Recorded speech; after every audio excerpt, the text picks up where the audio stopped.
coba merubah mindset bagaimana ke arah produktivitas, efisiensi. Kadang-kadang susah, gitu. Tidak ringan, tapi kita harus coba gitu. Dan itu masalahnya siap untuk nggak populer juga nggak? Iya, memang pemimpin harus siap untuk tidak populer gitu. Kalau kita mau selalu disenangi, ya itu tidak, kadang-kadang ya tidak ada hasil yang benar gitu. Waktu saya larang ke luar negeri, ya banyak geremeng-geremeng, banyak gerundel juga sih gitu. Mereka bilang Pak Prabowo sih udah sering ke luar negeri. Kami kan kapan, ya kan? Akhirnya saya bilang udah deh, kalau benar-benar kamu mau ke luar negeri, biar saya cari tiketnya lah, tapi jangan dari rakyat. Kasihan rakyat, sampai begitu. Kasihan rakyat. Kondisi bangsa kita memang kan kita harus memberi contoh. Gitu. Tapi kan susah Pak ya. Susah kok. Di saat yang lain nggak peduli. Bener susah. Tapi lama-lama ya tergoda gitu. Dan ada juga yang apa ya? Mungkin dia salah menafsirkan. Kan saya bilang jangan ke luar negeri pakai uang negara. Kadang-kadang dia ke luar negeri ya dia mau cuti atau apa gitu kan, silahkan.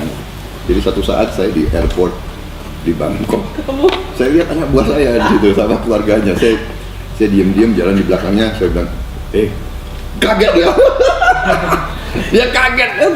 Saya bilang, enggak Pak, saya ini keluarga dia. Saya nggak tanya, dia kali penjelasan. Enggak Pak, ini saya jalan-jalan aja Pak. Enggak apa-apa. Jadi lucu-lucu, tapi yang nggak boleh keluar negeri, betul. Iya, itu ya gini, ini hanya untuk apa ya? Untuk riset. Kita harus memberi suatu arah baru bahwa wakil rakyat, pemimpin yang dipilih rakyat itu mengabdi kepada rakyat. Ya kan? We are public servants, we must be public servants, kan begitu kan? Bukan, ya tapi memang budaya kita ini condong ke arah feudalisme. Jadi kalau udah begitu pemimpin, ya kan, waduh, harus dia, ya. Itu memang mungkin budaya kita kan? Jadi ini apa ya? Ini perjuangan untuk memperbaiki warisan budaya kita juga, gitu. Iya kan? Satu kecenderungan sebagai contoh ya, ini saya perhatikan waktu saya di tentara dan sekarang saya lihat di dunia politik, gitu. Ada satu kecenderungan setiap pejabat kalau punya anggaran, ya kan, yang ingin dia bikin adalah kantor yang besar. Kantornya harus besar, harus megah. Nah itu kenapa tuh Pak? Ya kantor. Jadi satu saat saya agak malu. Saya itu kan saya pernah jadi danjon, pernah jadi dangru, dan pusdik. Kantor danjon saya gede, kantor dangru besar, ya kan kantor. Nah saya suatu saat berkunjung, saya masuk ke ruangan pangapnya Inggris, ya, Chief of Defense Staff itu, kecil, sederhana lagi. Nggak ada kursi tamu, nggak ada sofa, kecil. Saya ke kantor, diterima di kantor kasatnya Australia, karena saya dulu kan ya bahasa Inggris saya agak baik ya. Saya sering dibawa oleh rombongan kasat waktu saya masih letkol, dibawa sebagai penterjemah. Ya, karena dia nggak bisa bahasa Inggris. Saya jadi penterjemah, jadi kan penterjemah kan masuk lihat ini saya masuk ke Perdana Menteri Singapura, masuk ke kantornya ini, kantor. Saya pernah juga masuk ke kantornya Raja Spanyol. Wih. Sebagai penterjemah gitu. Tapi lumayan kan saya lihat-lihat. Karirnya lumayan juga. Saya udah lihat kantornya raja-raja, kepala negara, ya. Yordan, Spanyol, Kamboja, kemudian berapa perdana menteri di dunia, relatif biasa begitu loh. Tahu-tahu saya pernah datang ke kantor, ya biasa pejabat di Indonesia gitu, gede banget itu. Kadang-kadang kita lupa ini ibu kota kabupaten atau ibu kota negara itu kadang-kadang. Nah ini saya kira latar belakang apa ya? Iya, semangat feodal kita gitu. Kalau habis itu kecenderungan kita adalah kalau ada uang bikin gapura besar atau bikin patung, monumen, ya kan? Iya. Benar nggak itu? Nah sekarang orientasinya kalau saya lihat seperti tadi itu menterinya Jepang, ya kan? Panglimanya Australia, kantornya biasa kecil, ya kan? Yang bagus, yang banyak adalah alat peralatan, fasilitas, kesejahteraan prajuritnya, rumah-rumah prajurit bagus, rumah sakitnya bagus, gitu loh. Jadi kita terbalik, kita show-nya harus bagus. We like show, ya kan? Itu. Nah ini coba merubah mindset bagaimana ke arah produktivitas, efisiensi. Kadang-kadang susah, gitu. Tidak ringan, tapi kita harus coba gitu. Dan itu masalahnya siap untuk nggak populer juga nggak? Ya, memang pemimpin harus siap untuk tidak populer gitu. Kalau kita mau selalu disenangi, ya itu tidak, kadang-kadang ya tidak ada hasil yang benar gitu. Tapi gimana Pak caranya membalance, atau misalnya itu kan kayak jalan di atas tali kan? Di satu sisi harus melakukan hal yang benar walaupun nggak populer, tapi di sudut lain sisi lain harus mendapat dukungan masyarakat juga. Sementara masyarakat nilai-nilainya tuh. Tapi ya kita tidak boleh putus asa. Makanya itu saya anggap ini pendidikan politik. Ya kita harus. Dan pada ujungnya ya kita harus berani untuk terjun, berani untuk diskusi, berani untuk tukar-menukar gagasan. Saya bicara di depan ratusan profesor, ya saya pakai angka, ya kan, dan saya siap untuk disanggah.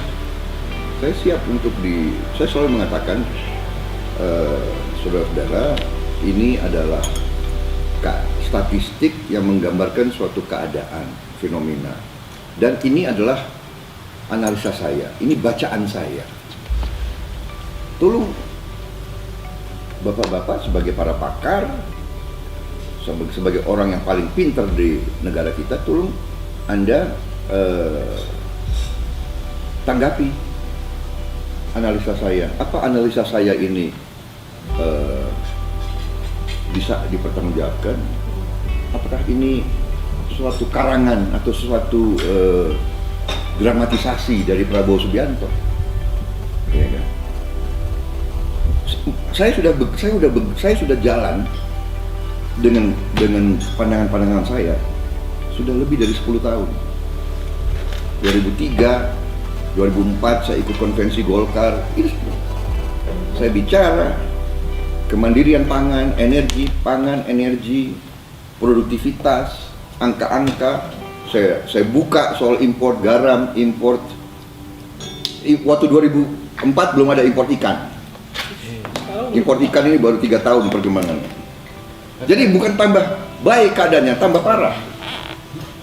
Sekarang ikan saja import, semua orang tidak ada keresahan, terutama di antara elit.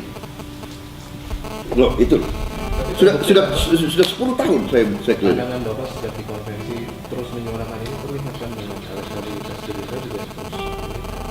Artinya iya, tapi kan itu juga bayangkan 10 tahun tidak boleh putus asa, ya kan, diejek. Apa Prabowo ngerti apa ekonomi, ya kan, dari mana, apa dia, ekonomi kerakyatan itu apa, binatang macam apa gitu. Padahal ya ada yang mengatakan, oh nggak ada, saya sudah sekolah di mana-mana, di Harvard nggak ada ekonomi kerakyatan, iya kan, benar nggak? Padahal sebetulnya saya sekarang sangat percaya diri. Kenapa? Semua yang saya bicarakan dari 2003-2004 terbukti. Ya, waktu Wall Street crash tahun 2008 Oktober, boom, ya kan? Barat sendiri menyadari bahwa kapitalisme yang tidak terkendali membahayakan kesejahteraan rakyat mereka. Akhirnya Bush malah terpaksa bail out besar-besaran. Bahkan mereka ambil alih perusahaan-perusahaan besar yang gagal. Inggris nasionalisasi bank, ya kan? Gordon Brown. Obama, kalau kita lihat ucapan-ucapan Obama, sebetulnya Obama ya sama dengan programnya Gerindra. Yang terakhir saya sangat terkesan, saya belum baca langsung tapi saya dengar Paus Fransiskus, pemimpin gereja Katolik, membuat satu pernyataan yang kalau kita baca, kita simak persis dengan pendapatnya Gerindra. Ya kan, bahkan kalau tidak salah ada satu kalimat itu dari, coba dicek kembali. Beliau mengatakan itu faham menetes ke bawah itu trickle down effect itu, kalau tidak salah beliau mengatakan ini sesuatu yang istilahnya suatu mitos, suatu dongeng itu. Kalau tidak salah dalam konsili Gaudium, kalau tidak salah. Kalau nggak salah itu 2 bulan yang lalu. Kita nggak tahu. Loh gimana sih Kompas ini? Coba dong buka itu kalau. Coba dibuka tuh konsili Gaudium. Waduh. Saya bilang bahwa saya sekarang merasa wow. Dasar ini apa sih? Mereka kan suka nuduh saya, Prabowo ini Hugo Chavez akan nasionalisasi. Loh. Saya tidak. Coba kamu lihat sekarang. Gimana Amerika sendiri, embahnya free market, demi keselamatan banyak orang, kadang-kadang you harus intervensi. Kalau kita sudah lihat orang yang punya gelar profesor, doktor, insinyur, master, kita ini sungkan, kita ini segan, kita ini sangat hormat. Ini mungkin kepribadian bangsa Indonesia, sangat hormat dengan guru, sangat hormat dengan suhu, dengan ya kan, ya, anjungan, kalau di daerah ada kan. Apalagi ada title ya. Ada title, jadi kita ini, nah ini pengaruhi, jadi pemimpin politik kita juga demikian. Padahal ternyata, ya maaf dengan segala kata, dengan segala hormat, ya saya harus katakan, ternyata kalau kita lihat pemimpin-pemimpin yang membawa transformasi bangsa yang besar, belum tentu dia pakar ekonomi.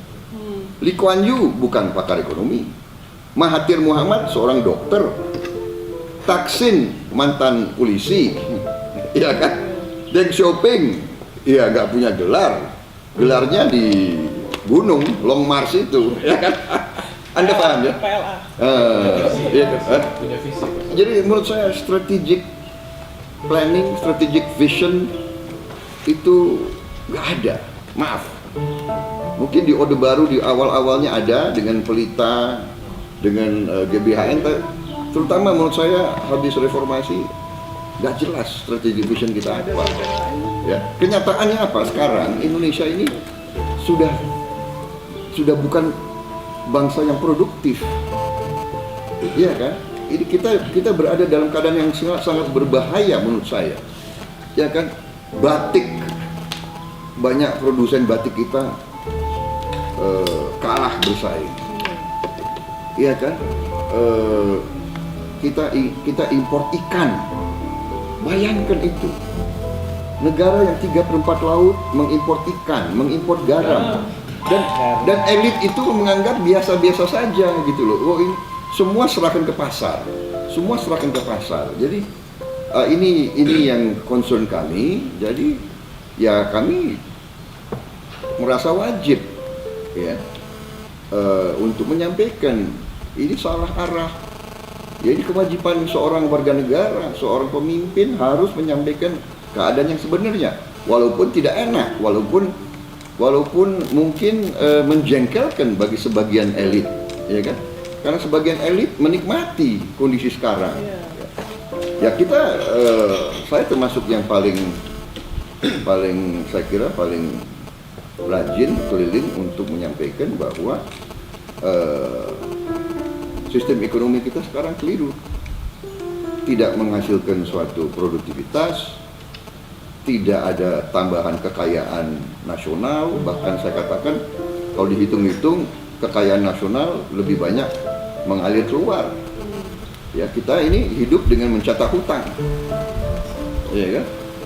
APBN itu apakah benar balance budget? Coba dicek. Baru berapa minggu lalu kita cetak lagi bond. Ya kan? 10-year bond 40 triliun. Jadi bagaimana? Jadi negara yang mencetak hutang, negara yang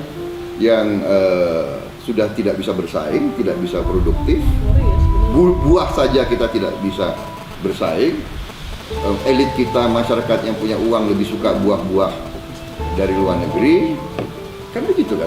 Nah kalau ya saya keliling ke desa-desa, saya terus bergerak, saya kadang prihatin. Ada tokoh-tokoh di daerah-daerah terpencil yang seolah sudah putus asa. Mereka bilang, ya Pak Prabowo sekarang kalau kita mau produksi pertanian apa saja, ya sering sekali tidak untung. Ongkos produksi tidak tutup. Jadi sekarang banyak teman-teman saya lebih senang dagang, Pak. Dan dagangnya apa? Dagangnya barang luar negeri lagi. Iya kan? Lebih profitable garment luar negeri. Kita sekarang bersaing bikin blue jeans saja sudah tidak bisa. Dulu bisa. Ya kan? Dulu kita bisa bersaing blue jeans, sekarang sudah nggak bisa. Jadi apa? Masa depan kita apa? Apa masa depan kita hanya mengirim TKW, perempuan-perempuan kita suruh kerja di luar sebagai pembantu rumah tangga, ya kan? Jadi, nah disitulah kita lahirkan program ASEAN ini. Kita ingin strategic vision-nya itu, kita ingin Indonesia itu lebih pandai mengelola sumber-sumber ekonominya. Kita punya competitive advantage banyak. Yang ini kita ingin Indonesia menjadi bangsa yang produktif, bisa produksi, kembali produksi. Kemudian kita ingin Indonesia menjadi negara modern. Kalau negara modern harus punya kekayaan nasional, harus punya kekuatan ekonomi, harus punya kemandirian, harus swasembada pangan, swasembada energi. Saya kira itu kuncinya di situ. Jadi sebetulnya itu latar belakangnya. Ya. Kan tadi Bapak bilang juga ini ambisius ya. Yes. Ini kira-kira kalau dikebayang berapa tahun Pak? Karena kan kalau dari angka itu kan 2 juta hektar sawah, terus misalnya 12 juta lapangan kerja ya, itu kan angka kan. Kira-kira ini kan berarti kalau dari pembicaraan Bapak ini sebagai base untuk menjadi negara. Nah, ini berapa tahun Pak? Maksudnya karena emang keadaan sekarang kan ada agak-agak kacau balau. Kalau Anda lihat angka 2 juta itu besar. Tapi kalau 2 juta kita bagi 100, ya itu baru bisa kita melihat doable-nya, ya, feasible-nya. Anda mengerti ya, arah pembicaraan saya. Jadi kalau 2 juta bagi 100 berapa itu? 2 juta 20.000 hektar. 20.000 hektar. Nah sekarang saja kita bagi-bagi konsesi ke perusahaan-perusahaan swasta. Kadang-kadang 100.000 hektar kita bagi.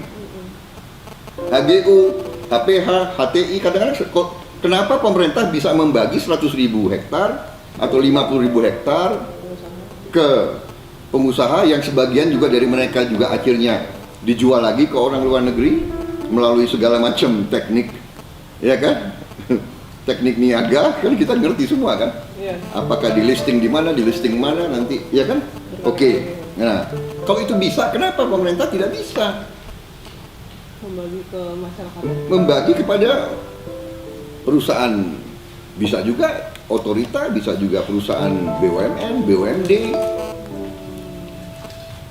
Ada paham kan begitu kan? Ya jadi soalnya di kemauan Pak. Iya, political will dan strategi nasional, strategi ekonomi.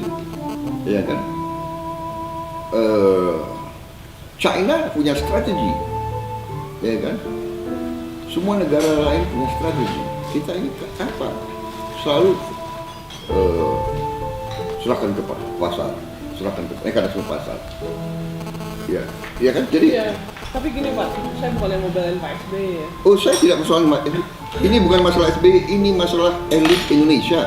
Nah, Ya, yang strategi ini bukan dari SBY, sebelumnya pun sudah kita Udah nggak ada kayaknya ya? sudah nggak ada. tapi kan ada parameter-parameter misalnya yang suka didengung-dengungkan ya, bahwa kita mulai masuk ke G7 kategori negara maju, bahwa nanti sekian tahun lagi Indonesia akan ini. Walaupun saya setuju sama Bapak tuh, cuman kan Iya, ini sepertinya nggak- ada parameter yang dicapai kan. parameter ya kalau kita lihat angka, kalau kita lihat Growth gitu. ya agregat angka, ya minat kita besar. Kita kan dari size kita saja sangat besar. Kita negara dengan populasi keempat terbesar di dunia.